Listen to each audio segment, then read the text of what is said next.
Suatu hari di acara ilmiah di Royal Society di Cambridge University, Inggris, dibuat heboh. Pasalnya, seorang mahasiswa sederhana dengan penuh percaya diri menyanggah teori yang dikemukakan Profesor Fred Hoyle yang merupakan ahli fisika saat itu. Mahasiswa tersebut berhasil membuat peserta di diskusi ilmiah yang sangat prestisius itu berdecak kagum. Hoyle langsung gusar ketika tahu mahasiswa yang menyanggah teorinya tersebut adalah anak didiknya yang pernah ditolak bimbingannya melakukan riset. Mahasiswa itu bernama Stephen Hawking.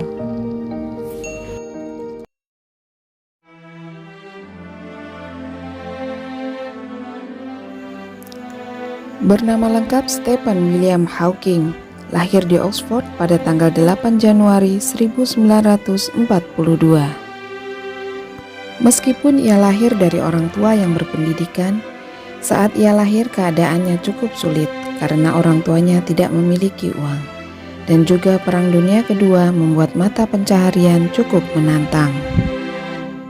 Kehidupan awal sekolahnya tidak luar biasa.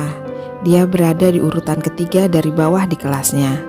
Tetapi dia menikmati permainan dan seperti orang jenius, dia bersama teman-temannya membuat permainan mereka sendiri.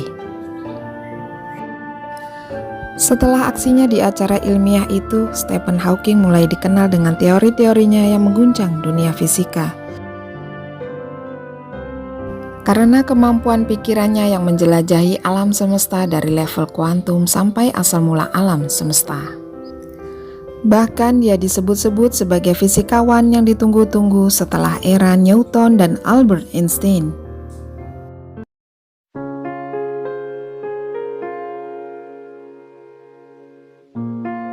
Stephen berusia 21 tahun ketika dia didiagnosis menderita ALS. Semuanya dimulai di Oxford ketika dia mulai menyadari bahwa dia akan tersandung dan jatuh. Dia mengabaikannya, tetapi ayahnya yang memperhatikan kondisi ini dan membawanya ke dokter. Serangkaian tes mendiagnosisnya dengan amyotrophic lateral sclerosis atau ALS, yaitu saat syaraf yang mengontrol otot gagal berfungsi. Dia diberitahu bahwa dia tidak akan bertahan lebih dari 2 tahun.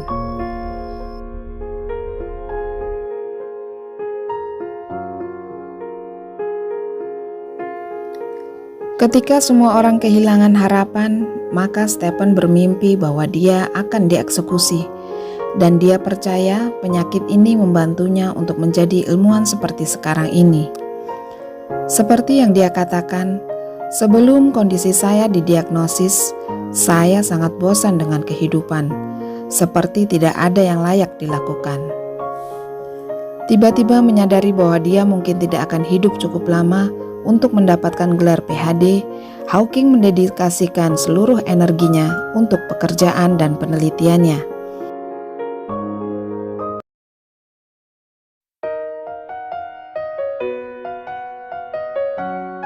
Stephen tidak sembuh dari penyakitnya, dan itu membuatnya lemah secara fisik. Tetapi yang membuatnya bertahan adalah kemauannya untuk bekerja dari pikiran. Meskipun saya tidak dapat bergerak dan saya harus berbicara melalui komputer, dalam pikiran saya bebas.